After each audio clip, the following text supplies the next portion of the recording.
روزنامہ دنیا، ہوا میں تیرتے تابوت، تحریر جویریہ صدیق۔ ہمارا پڑوسی ملک بھارت جنگی جنون میں مبتلا ہے اور اپنے دفاعی بجٹ میں مسلسل اضافہ کر رہا ہے۔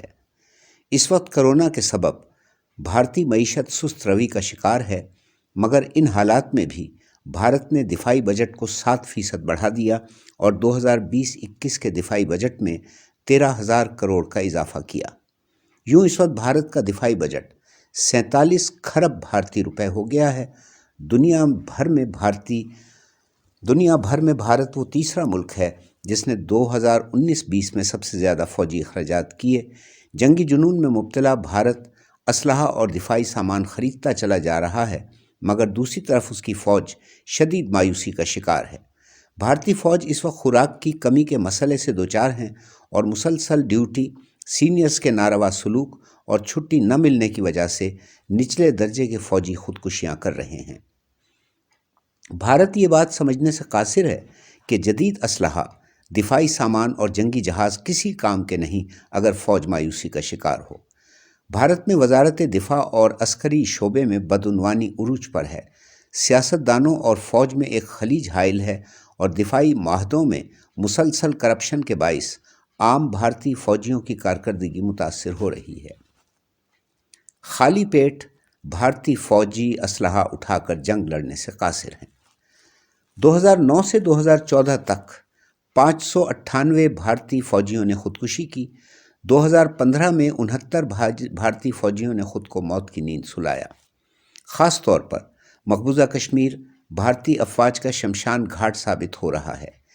ایک طرف کشمیری عوام میں ان کے لیے نفرت پائی جاتی ہے تو دوسری طرف فالس فلیگ آپریشن میں اپنے فوجیوں کو مروا رہی ہے۔ پلوامہ کے ڈرامے کے بے نقاب ہونے سے یہ واضح ہو گیا ہے کہ بھارت کے لیے فوجیوں کی جان کی قیمت سیاسی مفادات کے برابر بھی نہیں۔ اگر مقبوضہ کشمیر کی بات کریں تو صرف اکتوبر 2020 میں 7 اہلکاروں نے خود کو گولی مار کر خودکشی کی۔ دسمبر 2020 میں بھارتی فوج کے ایک جونیئر کمیشنڈ آفیسر نے پنکھے سے لٹک کر خودکشی کی۔ اگر انڈین ایئر فورس کی بات کریں، وہ بھی شدید دباؤ کا شکار ہے۔ 27 فروری 2019 کو اس نے پاکستان کے ہاتھوں جو سبکی اٹھائی، اس کی وجہ سے اس کا موریل انتہائی ڈاؤن ہے۔ MiG-21 کو پاک فوج کی طرف سے نشانہ بنایا گیا اور ایک ہی دن میں 2 جنگی جہاز تباہ ہوئے، جبکہ ایک ہیلی کاپٹر مقبوضہ کشمیر میں اپنے ہی میزائل کا نشانہ بنا۔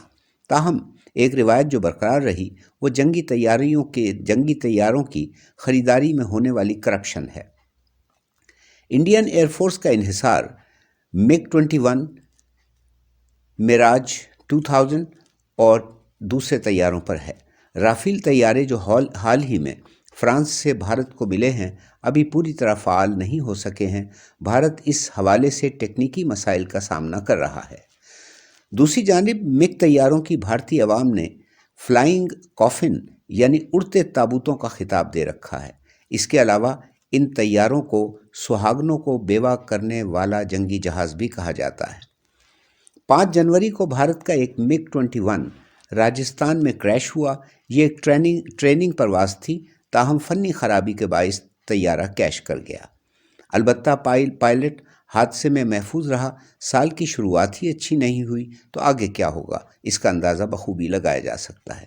اس سے قبل بھی MiG طیاروں کے اتنے کریش ہو چکے ہیں کہ پائلٹس کے خاندانوں اور بیوہ ہو جانے والی خواتین نے متعدد بار احتجاج کیا ہے، لیکن کوئی سنوائی نہیں ہو سکی۔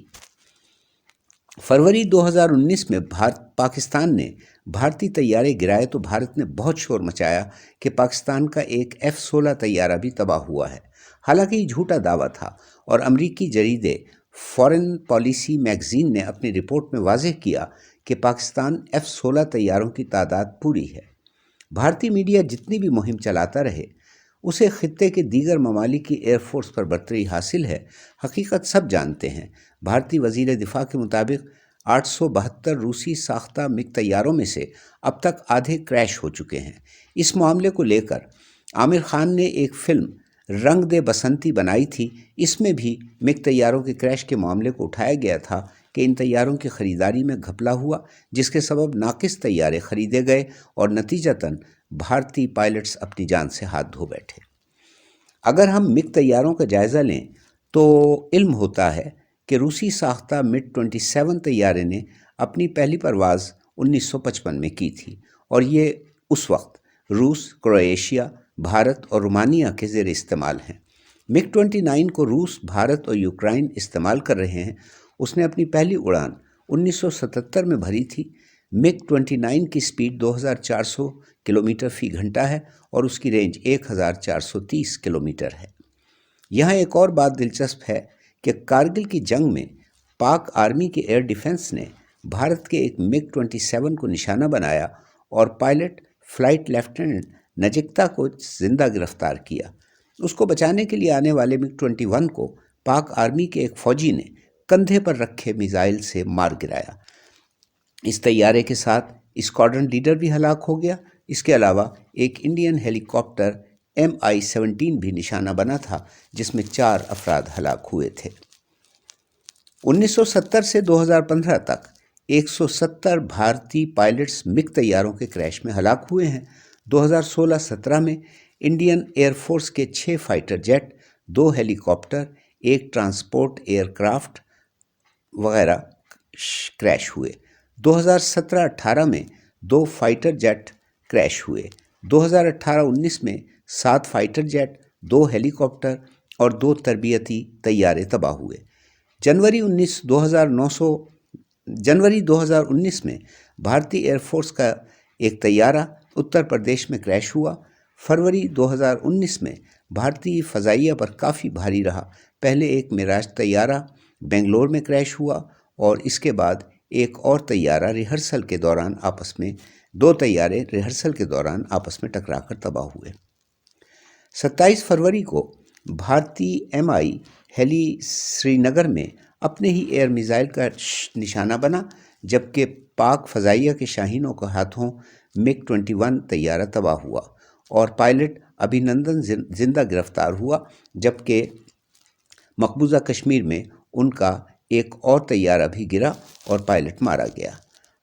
8 مارچ کو ایک مگ 21 اور 31 مارچ کو ایک مگ 27 راجستھان میں گر کر تباہ ہوئے۔ 8 اگست کو ایک اور طیارہ تباہ ہوا۔ نومبر 2019 سے دسمبر 2020 کے دوران بھارتی نیوی کے 3 مگ 29 کریش ہوئے۔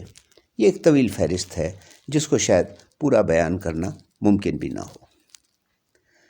تمام سرحدوں پر اشتعال انگیزیوں میں مشغول تھکی ہوئی مایوس بھارتی فوج ناقص ساز و سامان کے ساتھ کہاں کہاں مقابلہ کرے گی۔ فروری 2019 میں بھارت نے پاکستان سے مار کھائی۔ اس کے بعد 2020 میں لداخ میں چین نے بھارت کو چھٹی کا دودھ یاد دلایا۔ بھارت کا یہ جنگی جنون اس کے کتنے حصے بکھرے کرے گا، یہ تو آنے والا وقت ہی بتائے گا۔